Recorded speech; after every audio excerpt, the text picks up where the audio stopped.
एक सफारी झाली मॉर्निंगची. आता दुपारची सफारीसाठी आम्ही रेडी आहोत आणि बाकीचे पुढे गेले टीम जेवण्यासाठी. आता जेवणार आहे आणि मस्तपैकी सफारीसाठी जाणार आहे. आणि आत्ताचं असं आमचं लुक आहे. So you can see. आत्ता बघू भेटतोय का वाघ. वाघासाठी चालू असं की नाही, आम्ही एन्जॉय पण करतोय भरपूर सारा. आणि कॅमेरा अलाउड नाही आहे. जिथे जिथे छोटं छोटं असं शूट भेटेल तिथे गपचूप काढले असं समजून जा. तरी पण ह्यासाठी मी कॅमेरा ठेवणार आहे, गपचूप ठेवणार आहे. सो आता कंटिन्यू करा. आता जेवतो आणि मग भेटतो. जेवलो तर काहीच आम्ही आता दुसऱ्या सफारीला चाललेलो आहोत. मस्त दणकून आम्ही जेवलेलो आहोत. आम्ही छान असं जेवलेलं आहे. कुठली गाडी आपली? मंदारची गाडी. आत्ताच्या सफारीची आमची गाडी. हर्षू इकडे बघ.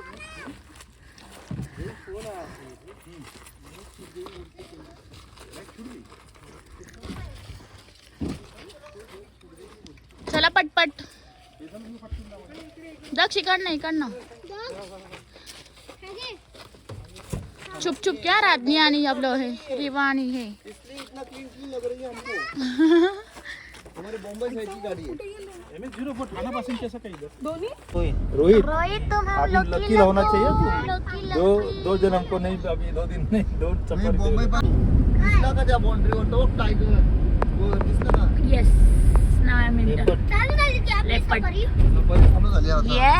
फायनली गाईज आम्ही रेडी आहोत. आता सिल्लारी गेटवरून आम्ही आतमध्ये आलेलो आहोत. आणि एक चिल्ला नाही ना का इकडे दोनच होते म्हणून गपचूप खा म्हटलं. ते म्हणजे बाकीच्यांनी दाखवले. चलो चिल्ड्रन गँग से हाय. से हाय. तुम्ही आहात का इंटरेस्टेड? आता तुम्ही इंटरेस्टेड आहात का? कशासाठी तुम्ही इंटरेस्टेड आहात ना? मग नक्कीच आपल्याला भेटणार आहे. आता सो आता एंटर झालंय आणि आता नक्कीच आम्हाला आत्ताच्या ह्याच्यामध्ये भेटणार म्हणजे भेटणार. आम्ही पॉझिटिव्ह थिंकिंगनी चाललंय. म्हणजे मी त्याच्या आशेवर नाही चाललेलो आहे. आम्ही दुसरे प्राणी पण बघू शकतो पण आम्ही एन्जॉय पण करणार तेवढंच. हे आमचं. तर गाईज हा आमचा तिसरा गेट होता आणि आम्हाला जाता क्षणी मध्य रस्त्यामध्ये मोर दिसले भरपूर सारे. बघू शकता तुम्ही. त्यांनी पिसारा फुललेला होता आणि घनदाट जंगल असतं. त्या जंगलामधून रोड असतो. त्या रोडमधून आपल्याला जावं लागतं आणि अगदी मनात म्हणजे भीती निर्माण असते की इकडनं येते की काय, तिकडनं येते की काय असं. पण ते प्राणी काही करत नाही. त्यांना म्हणजे माणसांचीच भीती असते असं म्हणतात. आपण म्हणतो प्राण्यांना आपण घाबरतो पण प्राणीच आपल्याला घाबरतात. तिथे गेल्यावर कळलं की वाघ हा आपल्याला घाबरतो. एवढ्या मोठ्या गाडीमध्ये तो घाबरलेला असतो गाडीला. त्याला असं वाटतं आपल्यापेक्षा मोठा प्राणी आहे की काय तिथे असं म्हणून आम्हाला तिथल्या गाईडनी भरपूर अशी इन्फॉर्मेशन दिलेली आहे. तर कोणाला जायचं असेल तर जा. ज्याच्या त्याच्या नशिबाचा भाग असतो मी म्हणेल. कारण की तिथे गेल्यानंतर कळतं की यार खरंच. आणि एन्जॉय भरपूर होतं आणि भरपूर मजाक येते. वाटत नाही आपण एवढे 4-4, 5-5 तास जंगलमध्ये असतो. आम्ही जवळजवळ सकाळी 6:15 एंट्री करायचो गेटमध्ये. तर दुपारी सकाळी 11:30च्या ह्याच्यात आम्ही बाहेर पडायचो. जवळजवळ 4 ते 5 तास आम्ही जंगलामध्ये असायचो. परत 11:30 ते 1:30पर्यंत आम्ही घरी यायचो. खाऊन पिऊन फ्रेश होऊन परत 2 ते संध्याकाळी 6:30पर्यंत आम्ही जंगलात असायचो. असा आमचा प्रवास असायचा. आणि आम्हाला कळलं नाही की ते 2 ते 3 दिवस कसे गेले काय माहिती. पण जंगलामध्ये इतकं बोर झालं नाही काय नाही. फुल एन्जॉय करत गाईडने पण आम्हाला छान इन्फॉर्मेशन देत असा आमचा प्रवास एकदम छान झालेला आहे. आणि भरपूर सारे प्राणी आहेत ना आपल्याला दिसतात. म्हणजे अगदी जवळून दिसतात. मी तुम्हाला मागच्या ब्लॉगमध्ये दाखवलेले इतके जवळ असतात ते आपल्याला. आम्ही भरपूर बघितले. आणि आम्हाला कॉल येतो त्यांना. असं म्हणजे कॉल येतो. त्यांनाही कळत नाही की वाघ कुठे असतो काय असतो कुठले प्राणी कुठं असतात. ते अचानक ज्याचा त्याचा नशिबाचा भाग असे ते म्हणतात. म्हणजे लाईक त्यांना एक हे असतं एक हिंट असते की कॉल होतो. जिथे वाघ असतो ना तिथे प्राणी आवाज करतात. मंकी आणि मोर म्हणा किंवा असे पक्षी आहेत ना हरण आवाज करतात की वाघ आलाय. त्यांना भीती असते. ते त्यांचे शिकार करत असतात त्यामुळे त्यांना ती भीती असते. ते एकमेकांना अलर्ट करत असतात. त्या थ्रू ह्यांना पण कळतो की वाघ कुठे आहे ते. असं करत करत आम्हाला बरेच कॉल झाले की इकडे वाघ असेल तिकडे. आम्ही बरंच फिरलो पण याही सफारीत काय झालं की वाघ भेटलाच नाही. खूप शोधल्यानंतरही आम्हाला एंडच्या मुमेंटला असं वाटलं की भेटेल म्हणून. पण असं याही सफारीला आम्हाला वाघ भेटला नाही पण प्राणी बाकीचे भरपूर भेटले. आणि आम्ही इथे महाराष्ट्र म्हणजे आम्हाला 2 गेट मध्य प्रदेशचे होते आणि 2 गेट आम्हाला महाराष्ट्राचे होते. जवळजवळ पूर्ण जंगलात 50 किलोमीटर आम्ही फिरायचो.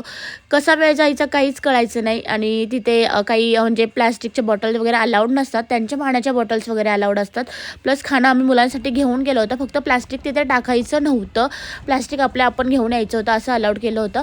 आणि त्यानंतर एक कॅन्टीन असतं. जर वॉशरूम वगैरे आले तर तिकडे म्हणजे 2 तासानंतरचा एक प्रवास केल्यानंतर त्यांच्या प्रत्येक जंगलामध्ये कॅन्टीन आहे.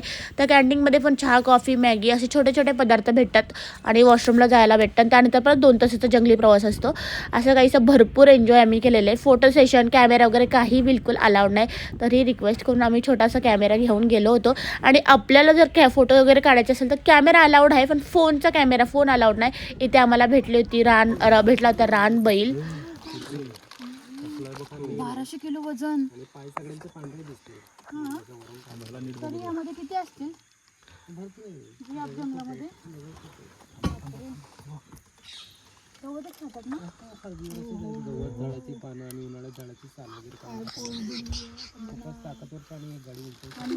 पाय पण त्याचे असे पांढरे.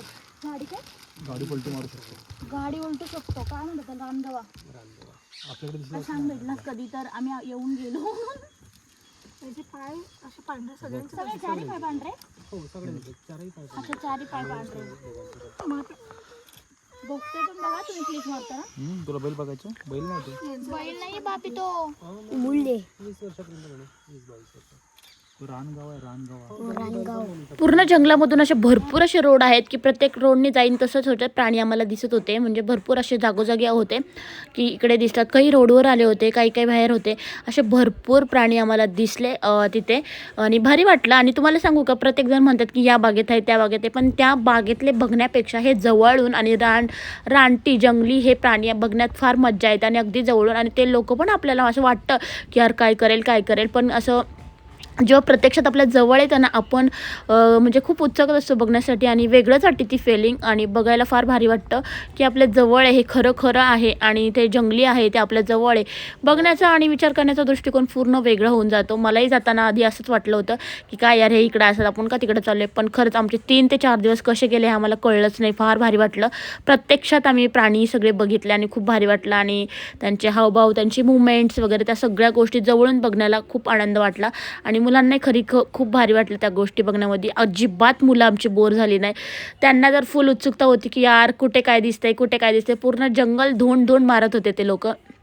आणि फुल एन्जॉय करत आम्ही सगळी ही सफारी एन्जॉय केली. आणि बाकीचे डिटेल्स तुम्हाला काय विचारायचे असतील हॉटेल्सचे वगैरे, आमच्या या गेटपासून हॉटेल्स पण जवळजवळ 12 किलोमीटर वगैरे असं लांब होतं. प्रत्येक गेटच्या 12 किलोमीटर, कुठे 8 किलोमीटर, कुठे 6 किलोमीटर असे 4 गेट होते. त्यामुळे प्रत्येक गेटचं अंतर आमच्या हॉटेलपासून खूप दूर होतं. त्यामुळे आम्हाला तिथून लवकर निघायला लागायचं. बाकीचा प्रवास मी तुम्हाला नेक्स्ट ब्लॉगमध्ये सांगते की आमची गडबड आणि आम्ही किती गडबडीत सगळ्या गोष्टी करायचं.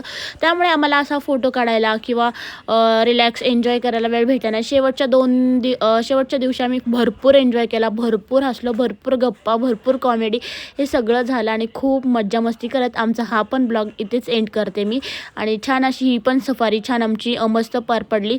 आता एंड मोमेंटला आम्ही शोधतच होतो की हा कुठे भेटतोय, पण हे जे आज आम्हाला होते ना ते महाराष्ट्राचं हे होतं, गेट होता. त्यामुळे महाराष्ट्राचे लोक होते गाईड करणारे, ते महाराष्ट्राचे होते. त्यांनी गाईड पण खूप छान पद्धतीने केलं. आणि फायनली त्यांना आमचं कळलं की आम्हाला दिसला नाही. त्यांनी एक सिक्रेट प्लेस होती, तिथे वाघ दाखवायला गेले की इथे वाघ येतोच, पण त्या प्लेसवरती त्या टायमिंगला तो आला नाही. सो त्यांची काही चुकी नाही. ही वाघाची मुवमेंट्स हा वेगवेगळ्या पद्धतीला वेगवेगळ्या टायमिंगवर होत असतात आणि ते आम्ही समजू शकलो.